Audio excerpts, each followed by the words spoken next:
and really happy to have you all join our Healthy Eating Research webinar series that we have been doing for the past couple of years, where we try to bring webinars to you a couple times a year, really centered on equity in research. So today, before I kick us off, I just want to remind you that there is one point in the meeting where we will have a breakout group. And so everyone has the capacity to unmute themselves, but please, until we get to that point, keep yourself muted and cameras off. Also, we will be monitoring the meeting chat. So as we go through the meeting, please don't hesitate to share any questions or comments. There will be times where our presenters might be asking you to use your reactions buttons, etc. So we're really excited to have a participatory webinar today. We will also be recording the webinar and posting it on our website. So for those who were unable to join live, we hope that they will be able to watch the recording. With that, I am going to go ahead and introduce our moderator today. So Stephanie Scarmo is the National Senior Director of Policy Research at the Voices for Healthy Kids initiative at the American Heart Association. And Stephanie was part of Healthy Eating Research's annual meeting planning committee, which was where we originally scoped out the idea for this session. And unfortunately, we weren't able to do it in person in Denver in March, but we are thrilled to be able to open the webinar to a broader audience today. And so with that, I will go ahead and hand it over to you, Stephanie, to introduce our speakers and officially kick us off. Thank you so much, Megan. Hi, everyone. As Megan said, I'm Stephanie Scarmo. I'm the National Senior Director of Policy Research with Voices for Healthy Kids. We're excited to share a resource today, a tool that helps find commonalities and solutions across audiences with different values, motivations, and perspectives. Jennifer and Deborah will walk us through this resource today. They're with the Metropolitan Group, a social impact strategy and communications firm. We've worked with them and their team, including Cerulli, Serene, and LaShawn, over the years on equity messaging and policy. Before I share the objectives for today, as Megan said, this webinar will be recorded, so please feel free to be present in a way that makes you feel the most comfortable. And with that, we can go to the next slide. Thanks. Jennifer and Deborah are sharing this tool and the research behind it as a resource to help you make your research useful and effective for policy advocates. Your research is objective and rigorous, and you want it to be useful to advocates working to advance policies that support equitable access to healthy eating. The insights they'll share can help you ask the right questions and then frame the results to meet the needs of the people using your data. We hope this resource will also help you continue to make the research process trusting and collaborative. This aligns with our priorities around community-engaged research. It also considers your psychological and emotional safety and that of your research participants. Finally, we hope to help you advance equity conversations among funders, academic institutions, and policymakers. And with that, I will now turn it over to Deb to get us started. Thank you so much, Stephanie and Megan. It's an honor to be here. Again, I'm Deborah, joined alongside my wonderful colleague, Jennifer. If you hear me coughing and such, my allergies are getting the best of me right at this moment, because of course that would happen. But honored to join you all today. Before we dig in, we wanted to talk a little bit about the research on this resource. So we heard a request from many of the advocates in our network for helping building bridges with policymakers, especially those in conservative states. This builds on earlier message testing work that explored how to build health equity provisions into public policy. The need wasn't for more messages, it was for methods to create a fertile space for conversation. We use archetypes, representative ways of understanding people, as our organizing mechanism, which we'll share with you in a moment.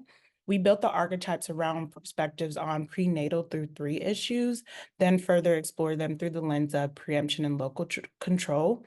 The model holds, and we believe it can be applied to discussion of healthy eating and other issues. A few notes about our methodology. It started with archetypes of voters across the political spectrum from the Pew Research Center. To adapt into decision-making archetypes, the team interviewed people representing both conservative and progressive viewpoints. That included message researchers, advocates working in conservative states, non-polarizing communication experts, and others. We looked at how decision makers were discussing issues on social media, and we also worked with Bellwether Research.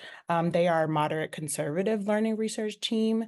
The team interviewed decision makers, elected officials, and top advisors across the archetypes. Finally, many of the initial informants reviewed the archetypes and provided additional input, and the work also integrates a unique component: support for advocates to engage in these conversations in a non-polarizing and psychologically safe way, which we will also share in a little bit. The tool is online, is an online archetypes and message guide that advocates are using in the field. Voices for Healthy Kids receives ongoing requests for trainings and support. Are things changing yet? It's hard to tell in the year since this has launched, but in the words of Voices President Lori, advocates are having conversations that might have previously been avoided, and that's progress. So amen to that. We're offering this to you as a tool to inform research framing with one of your end users, advocates in mind. Again, we're very aware of your commitment to stay objective in your research and not cross advocacy lines. This is more so fodder for asking the right questions and sharing details that help folks get into the nuance. We'll also pull in a few other things today, including some new messaging on structural racism and health, and some other insights for communicating about research. And without further ado, Jennifer, do you want to add anything before you get into the archetypes? Deb, thanks so much. I'm Jennifer, and it's great to be with all of you. The one thing I do want to underscore that you just said, Deb, is how your work as researchers is providing the context and the evidence to support different conversations, challenging conversations, and advancing conversations about structural racism and how policy change can address structural racism and must address structural racism. So when you design and share your research in ways that respects all the different questions and perspectives you will hear, you make it way more broadly applicable. So we were really excited when the team at Healthy Eating Research and Voices for Healthy Kids asked the question about how this archetype work could apply to researchers. And we're really excited to have the conversation with you today. We really welcome your questions.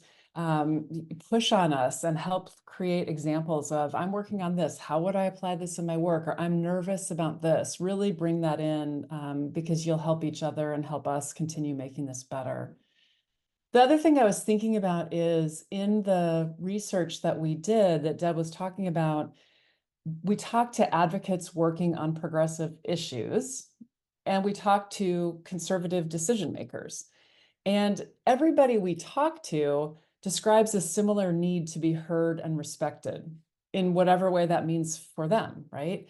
So a lot of conservative decision makers describe themselves as reasonable and open to conversation, and they feel often that progressives and progressive advocates speak to them in ways that are lecturing or feel demonizing or demeaning, or they just feel ignored altogether. And so I think the more we can create space for open conversation based on facts and meaning and stories from the field, the more we can advance conversation. And then finally, I'll just reiterate what Deb said. We're not saying today, alter your research, slant your findings, any of that stuff, soften your conclusions, none of that. It's really about creating and framing evidence that keeps doors open and not closed. So that's our intention for today. I'm going to try to watch the chat. It's a little hard for me, but I know the rest of the team is watching. And we don't want to just lecture at you and have you get bored, start reading your email. So like ask questions, pop into the chat, ask questions. We'll be watching and we'll pause as much as we need to make this meaningful. Okay. Enough said. Thank you all for being here. Let's go to the next slide and we'll talk about the archetypes. So these are the 4 conservative decision-making styles we defined and explored through the research that Deb just talked about. We call these archetypes, meaning typical examples of a person or a group. And so you'll see here the 4 archetypes that we defined. Oh, sorry, I see that our slide got a little funky. Church and country, economic influenced, legacy Republican, and populist aligned. And I'm going to say way more about those in a second. But before I go there, one thing I want to say to you is that our commitment is to do this work without stereotypes or judgment. And if you go to the next slide, I'll show you a little bit more what I'm talking about. Archetypes, which you see on the left, can increase understanding, right? So it helps us understand people better, know some of the values that maybe they hold, to give us clues of how to enter into a conversation. So this work focuses on understanding the feelings, needs, and core values within each archetype to help us advance productive debate. So we're not starting from a place of putting up a wall from the very beginning. We're starting from a place of an open door that we can move through and make our argument as we get through the door. A reminder and a commitment that our team continually made and had to renew with each other during this work was to try to drop our own assumptions and our othering tendencies. Even though many of us have created those as a protective mechanism based on lived experience. So we talked to a lot of advocates who had felt emotionally, psychologically, and physically threatened in conversations with conservative decision makers. And so we full on honor, acknowledge, create space, and care for that. There's a section in the guide on trauma and trauma responses to this work. And we were really careful to create exit paths for people who just could not hang in conversations that felt dangerous. So that is really important. We'll say a little bit more about that in the second part of the webinar. But we really kept checking ourselves on, just because we might identify as progressive or independent or however we identify, doesn't mean people who don't think like us are bad or evil or crazy or any of that stuff. We have to drop that. So I'm going to make that invitation to you. We had to remind ourselves of that a lot, quite honestly. Some of you on this call probably identify as conservative or as conservative leaning independents politically. And we need you in this space too. So as we talk, consider whether you're recognizing yourself in these archetypes, recognizing people you love or work with often in these archetypes, and see how that feels to you in this space. And if you consider yourself a progressive or a progressive leaning independent, think about how this feels for you too, and what that brings up for you and what common ground you see. We're going to talk later about how our emotions and our emotional response makes a huge difference in this work. And so just being attuned to that as we're talking is really helpful. It'll take all of us in all ideologies to create racial and health equity. So that's really the intention of this work. So I'm going to talk about the archetypes in a second and how we can use those 4 archetypes to break up this monolithic idea of conservative decision makers. But before I go there are some shared characteristics that we found across all of the decision makers we talked to. And so these aren't included in the archetypes because we just know that they're shared. So let me talk about it quickly. I was just making sure somebody's not trying to pop in. Okay. Freedom is an overarching value among the conservative decision makers who we talked about. And usually in this context, that is about limited government and parental choice. So freedom to make my own decisions, freedom to make decisions about my family outside any external rules, regulations, mandates, lecturing, advice. Freedom is a really interesting value. Some researchers we work with call it a contested value because freedom is a value that progressive folks hold also. It just ends up being defined a little bit differently. So in this case, freedom is really strong, and it's, again, about limited government and parental choice. The decision makers we talk to believe really strongly that people have an individual responsibility to take care of themselves and their families. So you might have talked a lot in other work about individualism and what a strong overarching value that is in dominant American culture. It's really dominant among conservative decision makers. As I mentioned before, conservative decision makers often feel judged and villainized by progressive advocates and progressive arguments. So even an "I'm grateful to be here and listen" can be a welcome opener. I see you, I respect you, I want to listen to you. I'm not just here to convince you or lecture you. This is a group that puts a ton of stock in K through 12 education, which is great. And the downside of that is it can lead to less priority to support prenatal, infancy, and early childhood phases of life. Those by many of these folks are perceived to be the parents' job, not society's job, or not the school system's job, or not government's job. And so that's really a huge thing to think about. One of the examples we wanted to bring you from the work of Voices for Healthy Kids advocates is some grantees in Tennessee working on healthy school meals for all, focused their talking points more on academic performance than on health outcomes, knowing that that's something that's really important to these folks. So same research, same end goal, framing it in a way that resonates more with the people we're talking to. There is a stated preference among this group for policies that help every child and show ROI broadly. So one of the things through years of doing this message work is the concept of targeted universalism.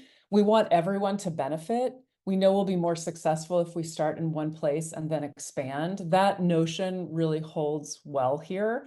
And so we'll look at some ways to make the case for targeted implementation with an ultimate goal of helping everyone. And then finally, I wanted to share that Voices for Healthy Kids, and I'm sure healthy eating research, is very committed to directly naming and addressing structural racism unapologetically. With some decision makers in this conservative cohort, it can be counterproductive to begin there. And in many cases, direct conversations can lead to funding cuts. I would guess that some of you are experiencing that in the states where you work or the places where you're funded. This is not going to come as a surprise. I think if we stay on this, we're going to crack this code. And I also know that saying this is really painful. Building understanding and changing culture here is a longer term effort and really the long end game. And that's going to be built incrementally through open listening and trust building. So a lot of this work that we're talking about is in space that sometimes feels frustrating. And that is one of incremental change. But again, the idea is keeping people in the conversation versus creating more polarization and lack of even ability to look at research and consider alternate points of view. And I think as researchers, you all play a really vital role in normalizing use of the term structural racism, the concepts, the evidence, the illustrations of it, and building the objective research case for making changes at a structural level. Your work is giving advocates the language and the evidence to keep advancing the conversation, even when that feels slow. And we're happy to talk more about that later.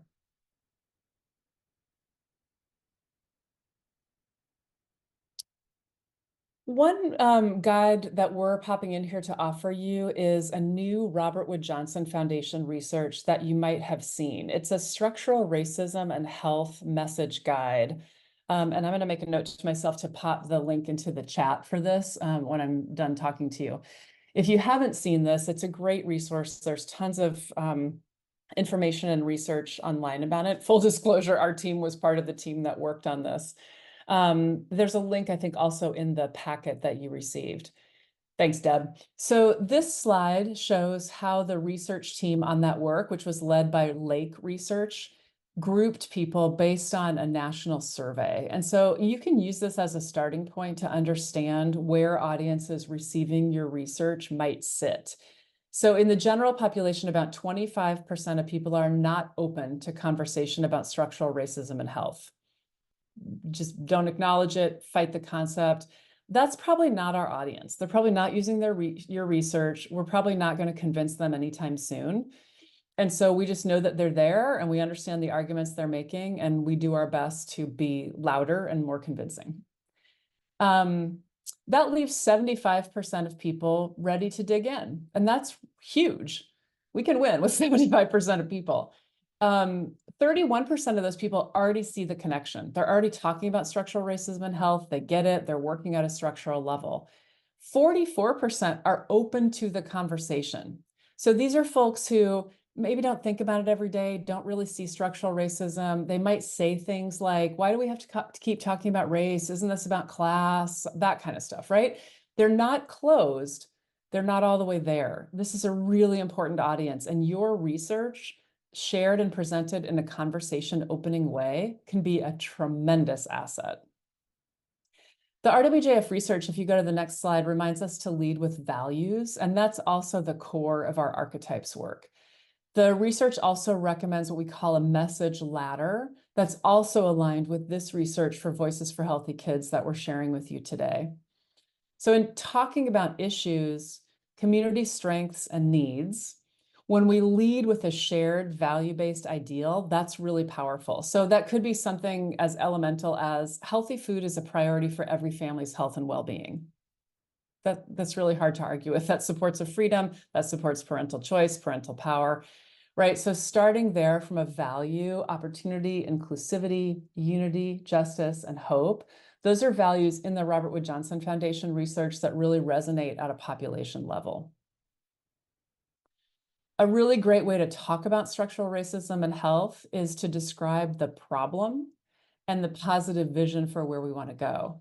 And this is what your research does. You're helping to describe why people don't have access to healthy eating at a community structural level, at policy level, and what solutions can look like. And when you paint that picture, it helps people shift away from fear or automatic reaction to the word structural racism to seeing the situation and the circumstances around them and having a greater understanding of reality and a greater understanding that people can create a new reality because people created the reality that exists. And that leads to the third point of the message ladder, that showing that together communities can create change is really vital. The barriers that people face to healthy eating were created by people, and that means they can be removed by people. This is asset-based, possibility-based framing. I suspect it's consistent with what many of you are working toward, and it really underscores what we learned in the archetypes research. So we just wanted to quickly share and endorse this guide. RWJF offers a bunch of additional resources, a video, infographics that you can use. So I'm going to leave this and return to the archetypes, but again, just wanted to offer this as a resource. I'm going to take a quick look at the chat.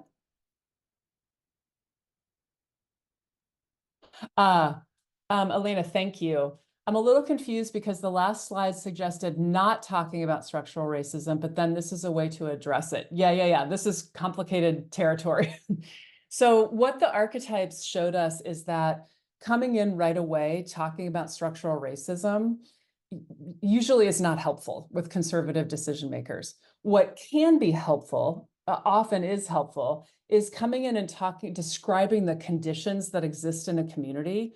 You're talking about structural racism. You're just not using those words that can be a lightning rod.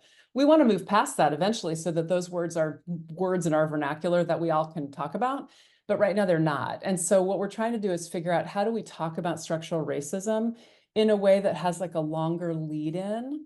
And in fact, one of the things in the Robert Wood Johnson research is we found that even with more conservative leaning members of the public, when we describe the conditions, we talk about what exists in a community, we describe how difficult it is for parents to find healthy food or get their kids to school or whatever the issue is.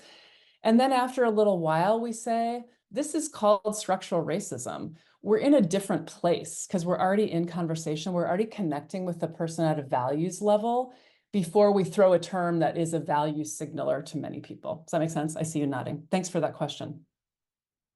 So this is a really like feel your way through this and figure out when you can drop it and what makes the most sense. And again, that RWJF guide has a bunch of information for sort of how to read an audience and figure out where and how you want to be most direct. And in your research, one cool thing is, I know you're all thinking about dissemination from the very beginning of your research. You're going to end up with a research product, and the dissemination tools that you use might look a little bit different depending on where you're going, who you're talking to, what advocates are using the tool. Okay, archetypes. Hold on, too many windows open. Okay. There's an overview of these in your packet, a little one-page grid, if you want to look at that and make notes as we go. I think you have some pre-read links on this too. And if you dug into those, some of this is going to be a little repetitive, but I'll just invite you to reflect further on what you read. And if you want to add anything to what I'm saying in the chat, that's great. So Church and Country is the first group we'll talk about. This group is loyal to its chosen leaders. That might be other political allies, it might be the church, it might be folks in the community. They're deeply influenced by a conservative interpretation of Christian values and a moral approach. So they're called by their faith to help others. In the conservative view of that, that's about being a protector of constituents and community. They really strongly believe that churches and communities already have sufficient resources to help people. So that's an interesting clue for you. Like your research potentially could look at the fact that there isn't enough in the community and even in the religious community to really provide all the support needed. And if you can nod to that in your research or how you're sharing the research, these folks are going to feel more heard. At least you thought about that, right? And didn't just ignore it. Church and Country archetype, take pride in position earned. Pride in position earned, that's meritocracy, right? Deservingness. So there's an expectation that other people should work equally hard for what they desire in life. At the same time, this group holds sympathy for people in poverty, especially people in rural areas. A lot of the folks we talk to have rural constituents. And so there's some sympathy that things are harder for some folks. You'll see their core values listed here: faith, authority, tradition, control, and care.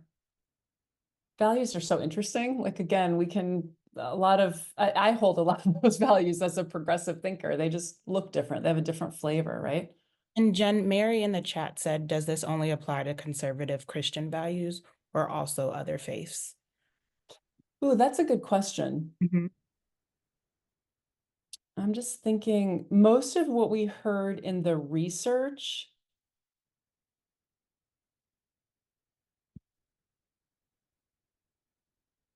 was, well, the decision makers especially were talking about Christian faiths. So I can't speak from a research perspective about whether I would with confidence apply this to other faiths. I think we could speculate a little bit here. I appreciate that question a lot, and that's something we can look at if we're able to do further research. Mary, thank you. Anything you want to add to that question? Any insight behind that?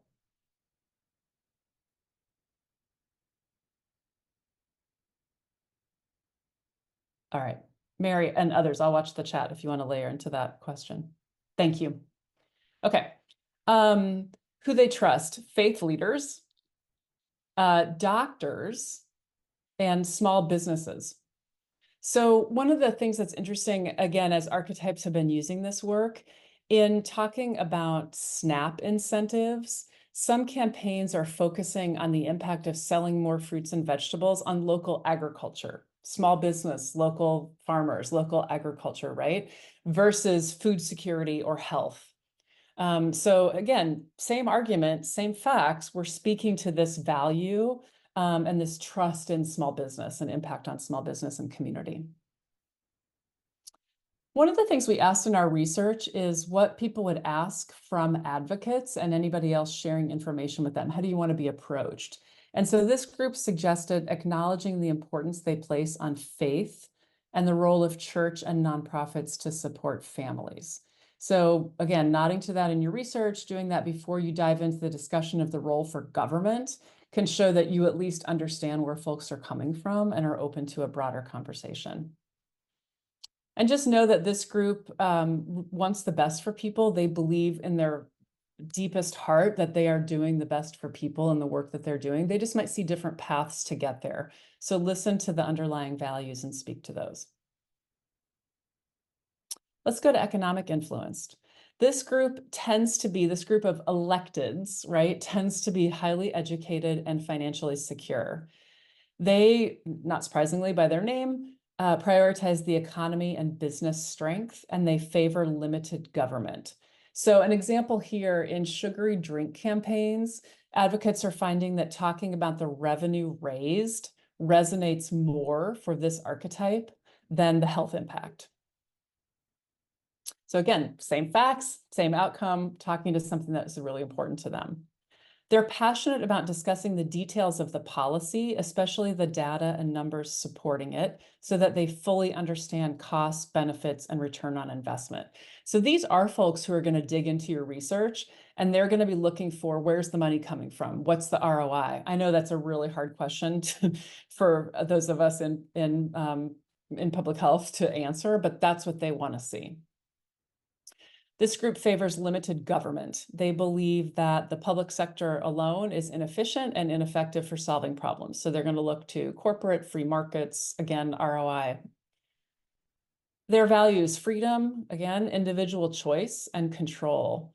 For this group, consistent with many of them, is that the family unit and its freedom is really essential. And so showing how proposed solutions remove barriers for families to maximize their own personal choices can be really valuable for this group.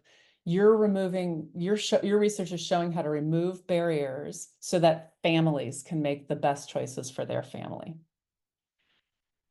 They trust free market advocates, they trust data, and then select mainstream media. And what they hope advocates will do: assume best intentions and mutual concern. Here's a quote: "The biggest turnoff is when people come in with the mindset that they care and you don't. To recognize that you are across the table from someone who wants to make the world better and their life experience has brought them to a reasonable conclusion on issues. Now let's talk." So again, that mutual respect. And I'll just acknowledge here that when we talk to advocates, they're like, well, they don't show me mutual respect. How am I supposed to do that? I hear that.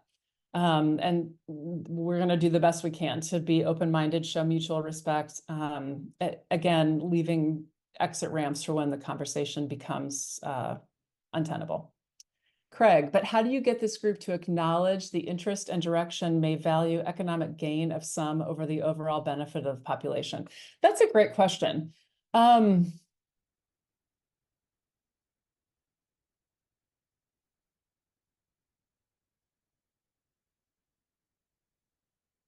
This is me speculating based on some current research that I'm doing on economic inclusion for families. And it might be that, I don't remember this coming up specifically in this research, but talking about economic gain and ROI for individual families maybe is a pathway here.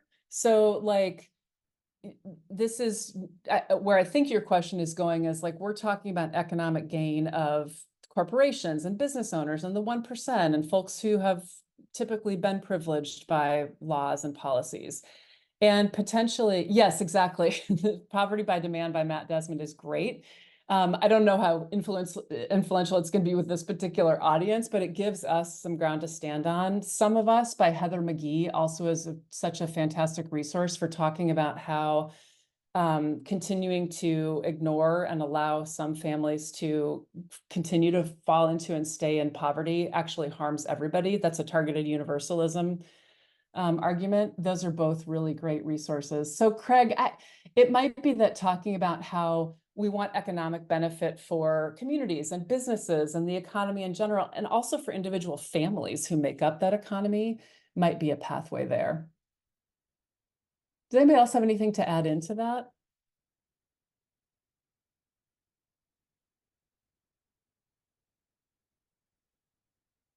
Cool. Okay, let's talk about legacy Republicans. These are decision makers driven by traditional values, if you will, like maybe what we used to think of as Republican traditional values: hard work and the American dream as it's been typically defined in the United States. That's the legacy Republican archetype. This group values debate. They're the most interested of everybody we talk to in other points of view and are more open than others to stepping outside of party lines. So again, this is a group that's going to lean into your research. They're passionate about policy details. They really want to know the impact that their work is going to have. Their values: diligence, care, service, and leadership. And they trust experts. Again, that's a big term that they're going to define. Data more than the other archetypes, mainstream media, and professionals. So that's a little different than some of what we're seeing in other conservative archetypes. What they hope from archetypes, this group is a little bit like been there, done that. They've been around for a while. They acknowledge what's happening in their community. They've tried stuff, they've seen stuff not work. And so acknowledging that and sharing the data and discussing the impact of the work and how things are changing can be important with this group. You don't have to agree with them, but they don't need you to come in and say that. So here's a quote. Don't open by saying we disagree. If you start off on the negative, it's hard to say the positive. Instead, say, I know you're a proponent of children. What can we do to assist you in creating a better outcome for 0 to 3-year-old kids? And then listen to what they're interested in, and then figure out how your research might be able to help them reach their goal. And then finally, populist aligned. These decision makers value individuals making efforts to advance themselves without outside help or government spending. They are led by constitutional ideals, and we call them populist aligned rather than merely populist, because populist voters tend to be working class and have lower levels of academic completion. The populist aligned are often decision makers who are elected to represent folks and make a concerted effort to appeal there, but they themselves, the decision makers, usually are not from that background. So that became a really important distinction as we were exploring this archetype. Again, they really value individual effort, right? There is resentment toward people who are not perceived to rightfully earn their benefits. These are the folks who fight against Medicaid expansion and libraries in their communities. They really believe that society doesn't need to nor should make things fair for everybody. They value loyalty to America, diligence, and freedom, and they trust really only their own research and individuals from their community. These are the folks who have deep distrust of data, experts, media, intellectual arguments. So not shockingly, this is a group that advocates don't tend to engage very much, and this is probably not the archetype who's reading your research. So we offer this just as a way of understanding. None of what I'm saying to you is surprising. We're just acknowledging that this group exists, and folks are really, really concerned with individual freedom and rights, and really very little government. They hope advocates will understand that for their constituents, fears about discrimination against white people is a major motivator. Again, do you frame your research around that? Maybe not, but knowing, and you know from popular discourse that that's a narrative that's out there, it's important with this group. They also wanted advocates to know that trust comes from working with people in their network. So if it's ever possible to share stories that reflect actual local experiences, especially in rural white communities living in poverty, that can be influential with this group. Again, if you're trying to go there. Craig. Dad's group this week was skeptical of everything government, but somehow figured private companies would pull money toward beneficial causes. I said they would put the money toward what benefits their bottom line, certainly not something that doesn't support their business. Craig, can you come off and say more about that? Can we take Craig off mute?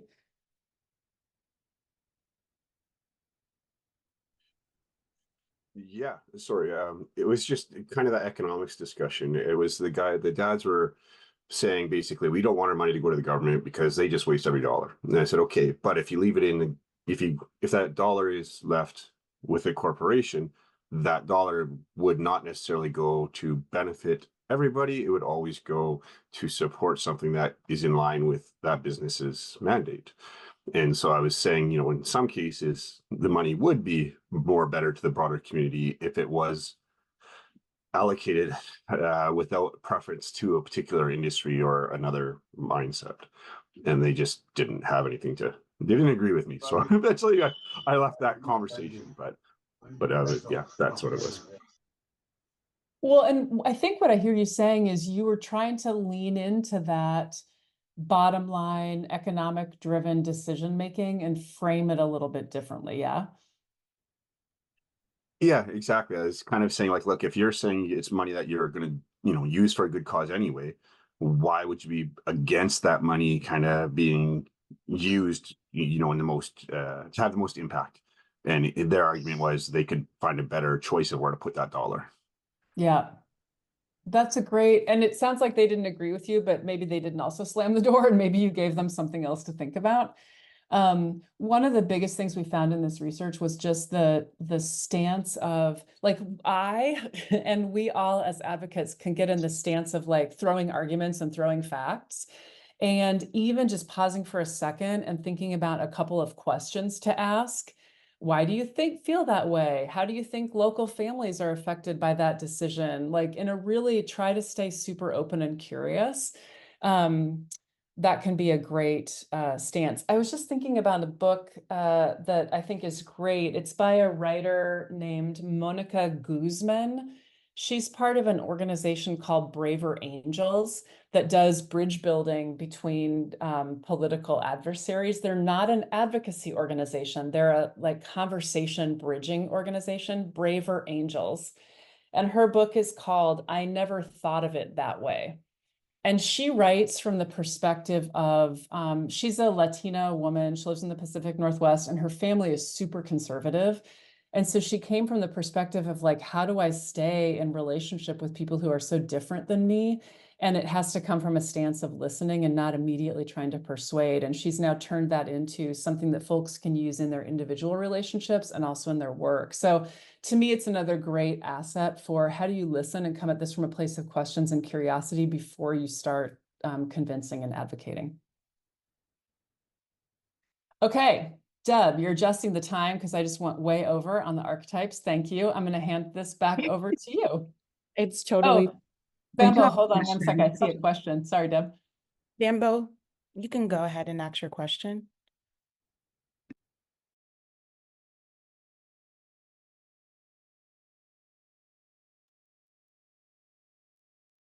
Bambo, is your hand intentionally raised or accidentally?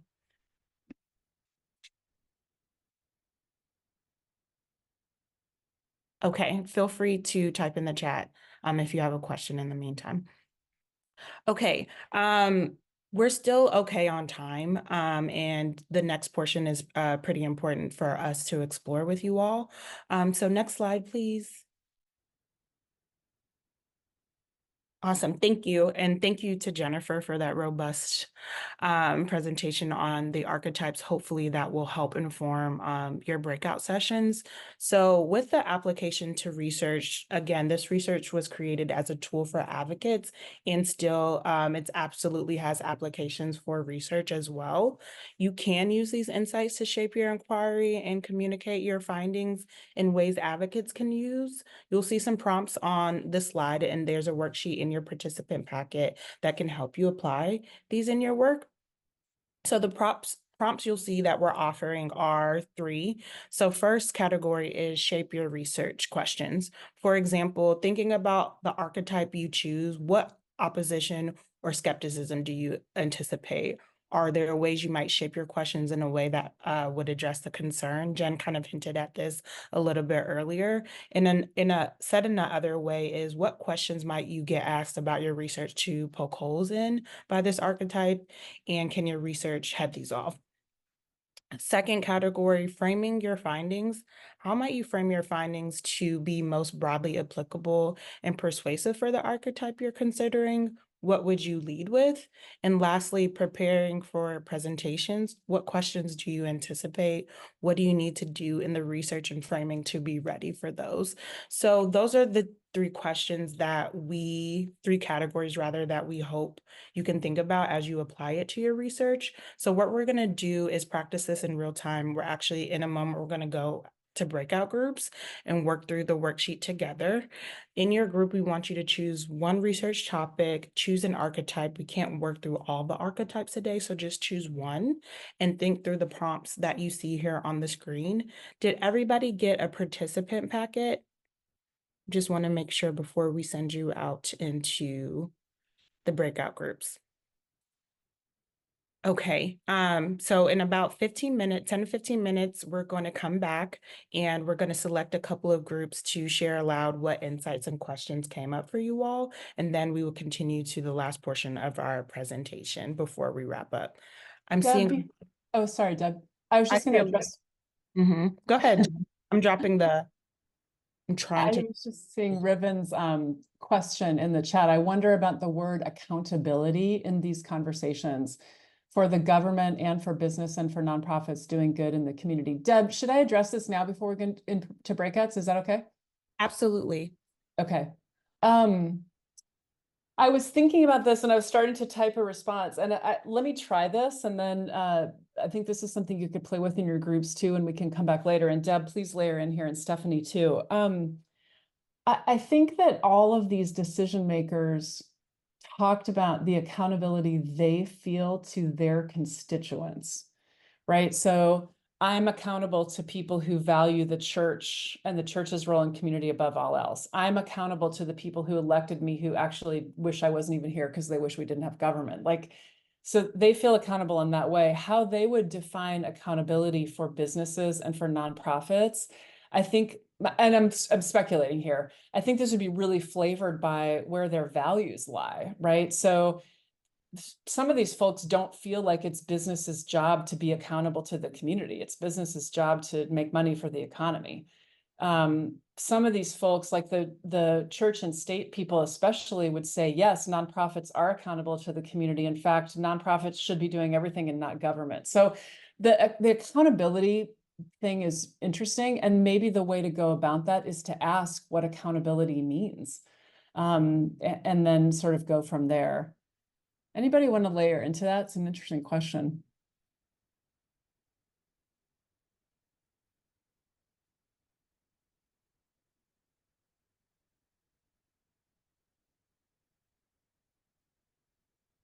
I'm All not right, seeing. cool. Thanks, Deb.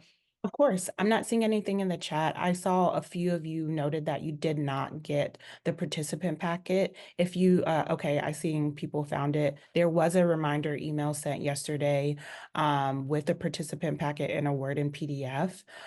So if you can go back and look at that, look for that email. Unfortunately, I can't share that via chat with the permissions that I have, and hopefully someone in your group can have it as well. It's just a grid listing the archetypes in answering these questions, which we would drop in your breakout groups as well, so you can have those on hand. Other than that, does the instructions feel clear what you're asked to do?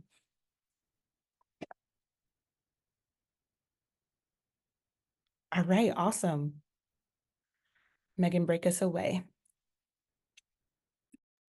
Great, thank you all. So breakout rooms are open. You should be automatically assigned and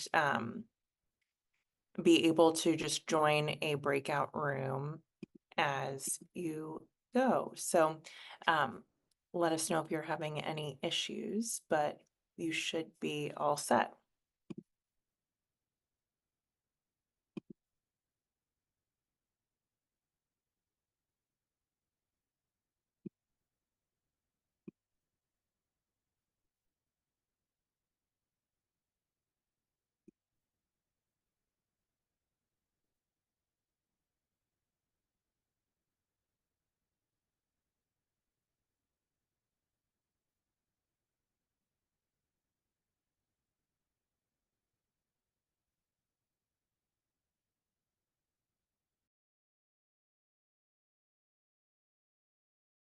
Looks like a few folks might be having difficulties joining their breakout rooms.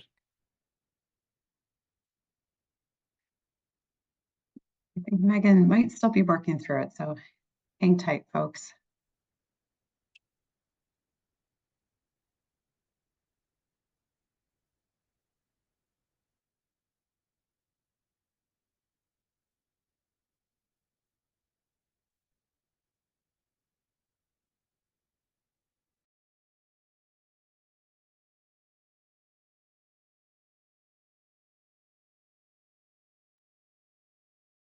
You're getting a little jumpstart time on your homework before you go into your breakout rooms.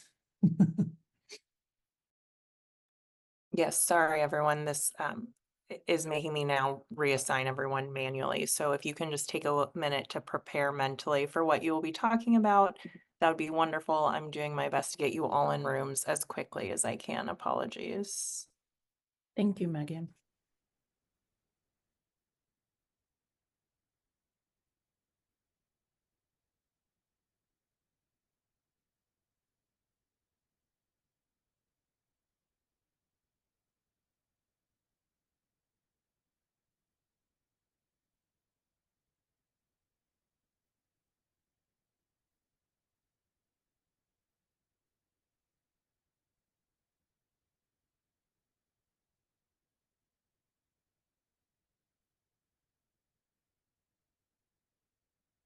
And as you get your assignments and you get to see the invitations pop up, please accept them and you will be moved into your room.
Lauren, Rupa, Jessica, Mary, are you able to join your groups?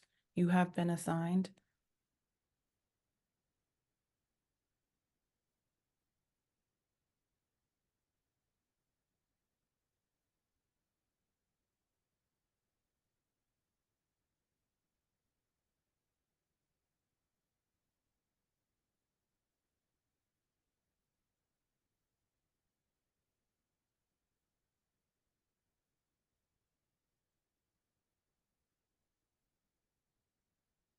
Okay, sorry.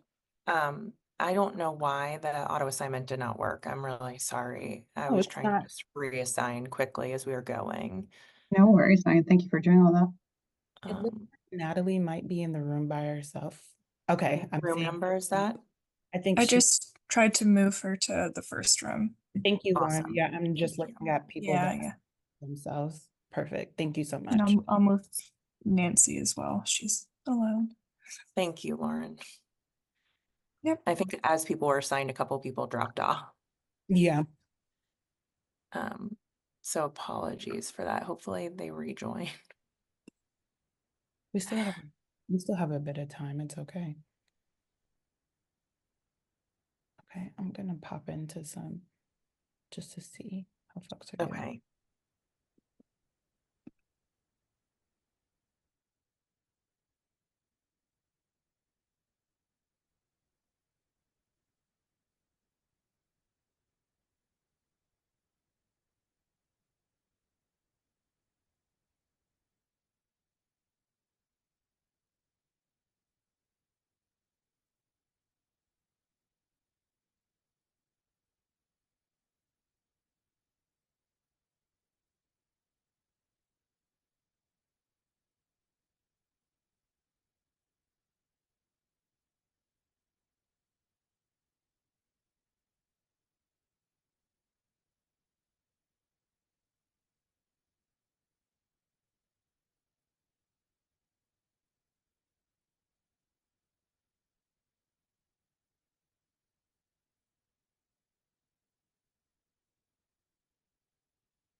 Thanks, everyone. All of the breakout room participants should be back in about 25 seconds.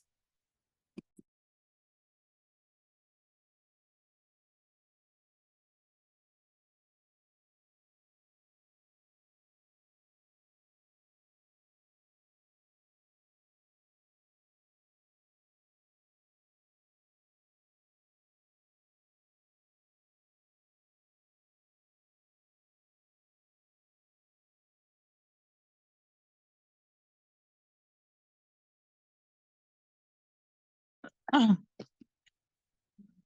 everybody. Welcome back.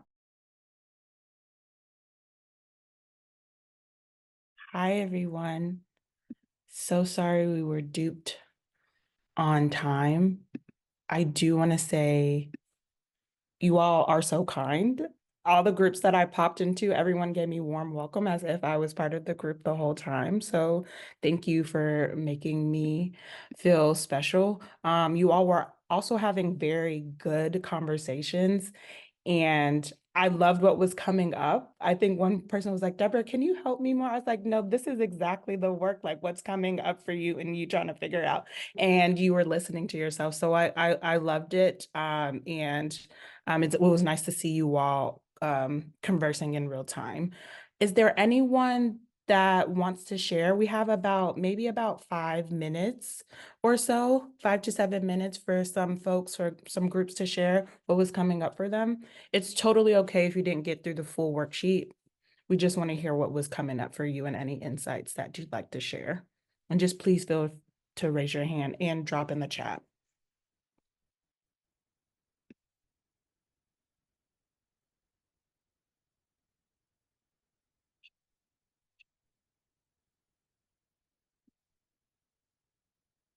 I'm trying to look at the hands.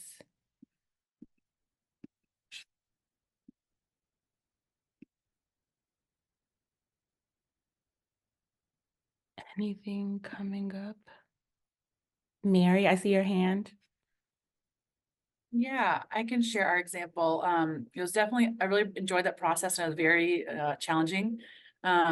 We talked about, use the example of the cliff effect and that's something one of our community partners is working on. There's a small pilot study in Massachusetts that's looking at how do you support people if they get a raise and they could be experiencing the cliff effect and losing, all their benefits. What do you do if you provide that difference and also like other supports?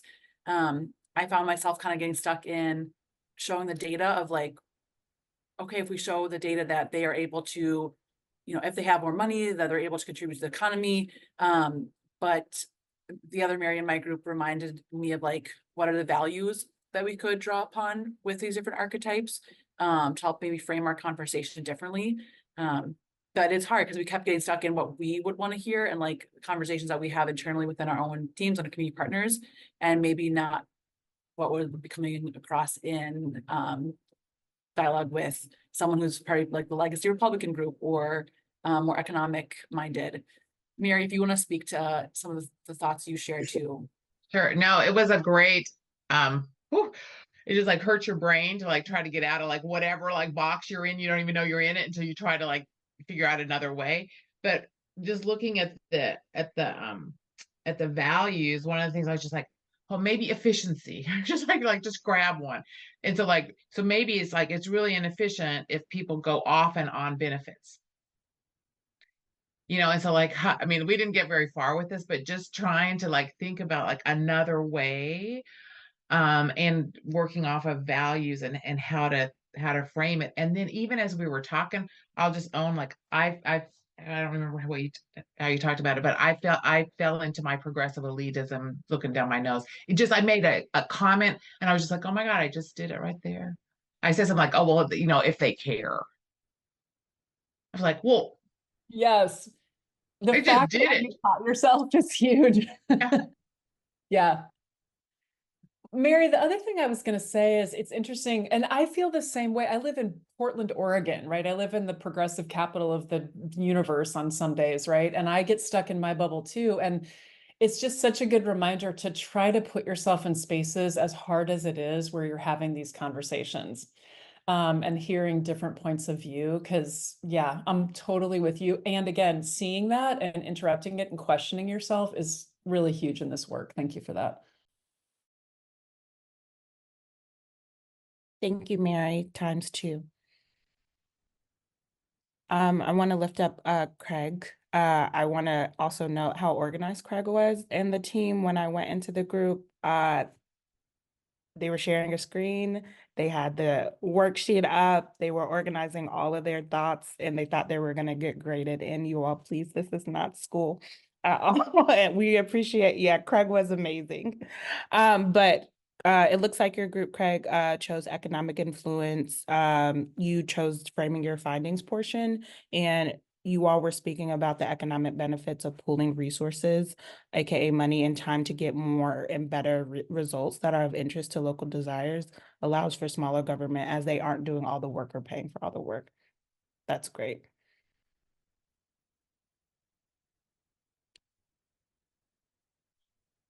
Monica also has her hand up.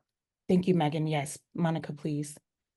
Yeah, I wanted to mention that in our group, we were talking about how those archetypes are not necessarily mutually exclusive and how we can find like different advocate groups that fit in like multiple categories that they can be like, I don't know, like economic influence and Republican, or Republican and populist, and how it is necessary to like then look at the whole picture. And yeah, they're not necessarily are like mutual exclusion, and we only find a person in one of them, but they can be the interaction of even like all of them in one same group.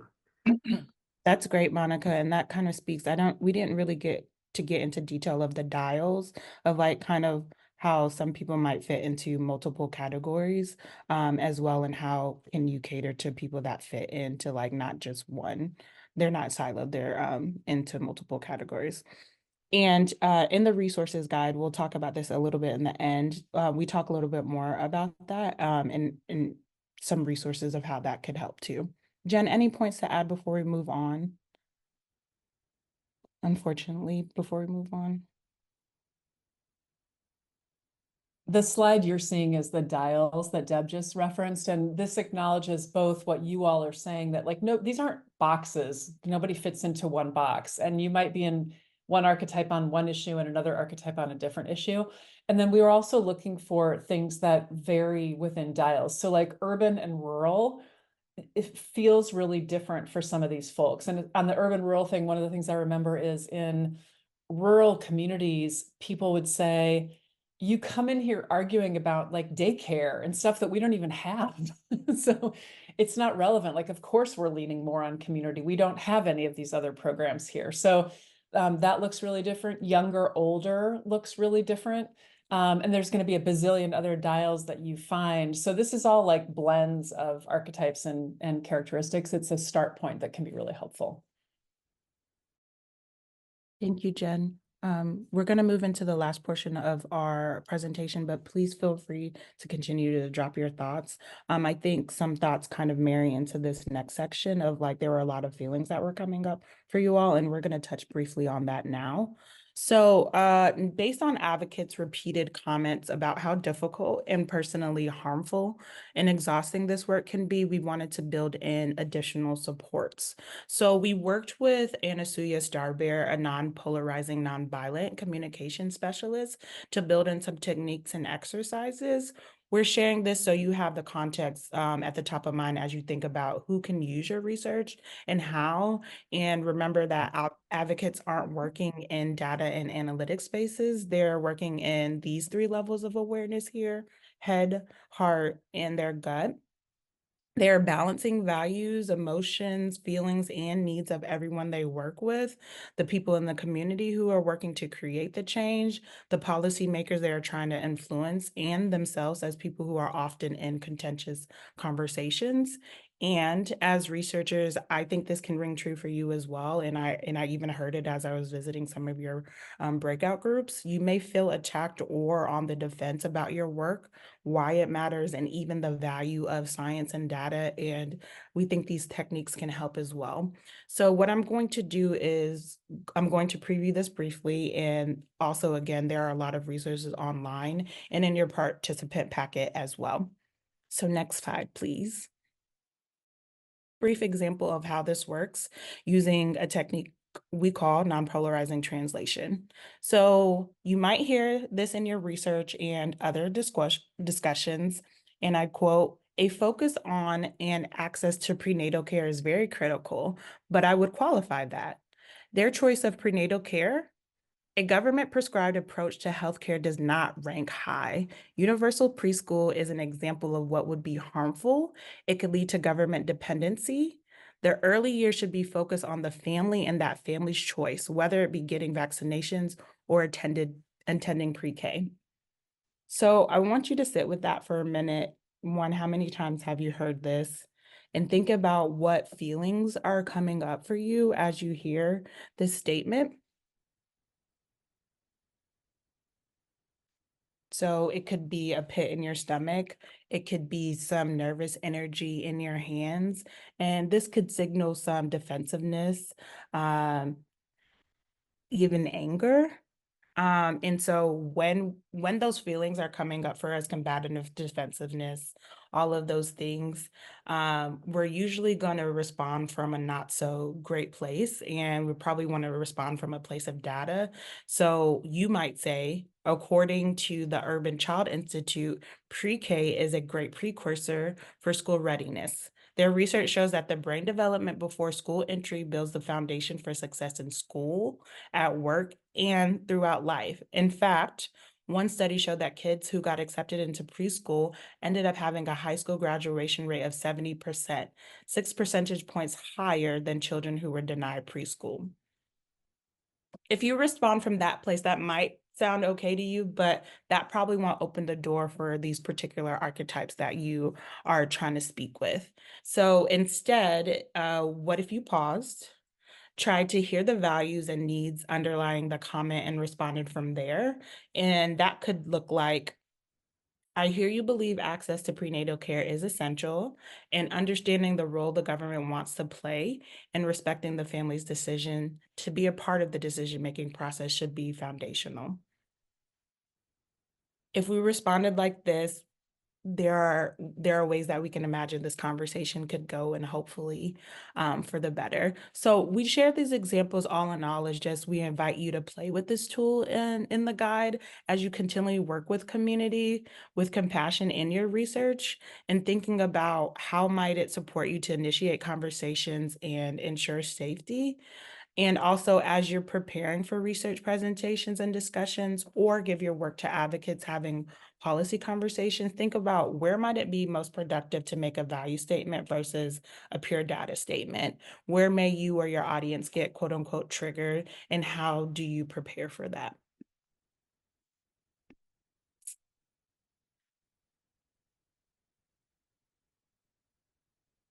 And that is all. We have about 10 minutes.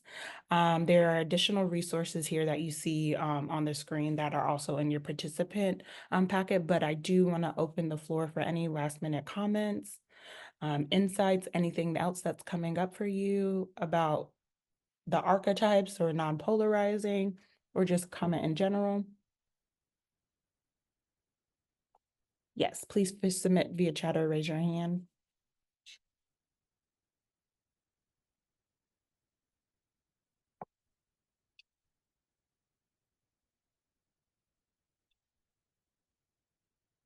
Mary. Yeah, I was just wondering if you all are planning on making archetypes that are also around like more like progressive, like because there's such a range. There's still moderates, there's more radical, there's in the middle. So are you all making archetypes or are interested in doing research around how to have conversations, engage with different audiences, populations on their spectrum? I can jump in with that. So the first iteration of this project was actually 4 conversations that were more geared towards people who are ready to have conversations about structural racism. So we started there. And then there was a request from the field for this more conservative framing for talking points. So I think we'd love to do additional research in the future and really hone in on that more. But we do have some additional resources that I'll put in the chat if you want to go back and take a look at the first iteration of this work. Thank you, Stephanie. There are a few comments coming in the chat. Eham, I'm sorry if I'm pronouncing your name incorrectly, let me know. How much does an archetype influence our data value-based conversation?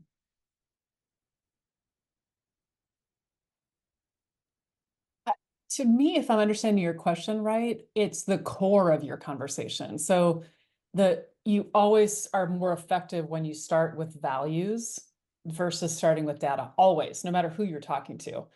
Forget the archetypes, that's like a huge piece in persuasive conversation.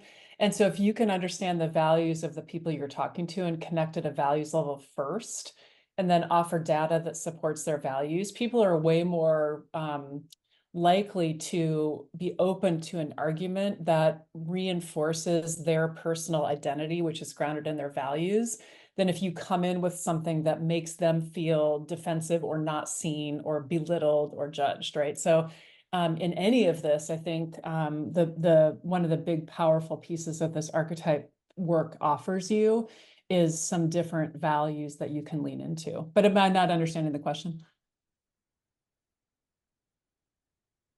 No, thank you. That was very helpful. Thank you so much. There's another question. Do you have examples of how groups you work with have successfully used the archetypes to influence the ways they engage in their research and share findings? We shared some of those as we were going, and this is actually sort of leaning into what Stephanie just said about potentially other rounds of this research in the future. This is something I hope we'll be able to do, is a lot more analysis of how this is working and building up the case studies. So we offered you some of those anecdotally. Stephanie, is there anything else that you'd layer in here? I'm trying to think. The SNAP one comes to mind of how we are framing our findings for more academic. We're doing a lot of work in states on healthy school meals for all campaigns, and we're working with a researcher from the Health Eating Research Team, Juliana Cohen, I don't know if she was on, to really hone in on the economic argument, because we are finding that is definitely resonating, the ROI in more conservative leaning places. I think those are some of the examples, and the sugary drink one that you gave, Jennifer, but happy to talk through. Feel free to email us and we can connect you with some of the campaigns on the ground if you have more specific questions.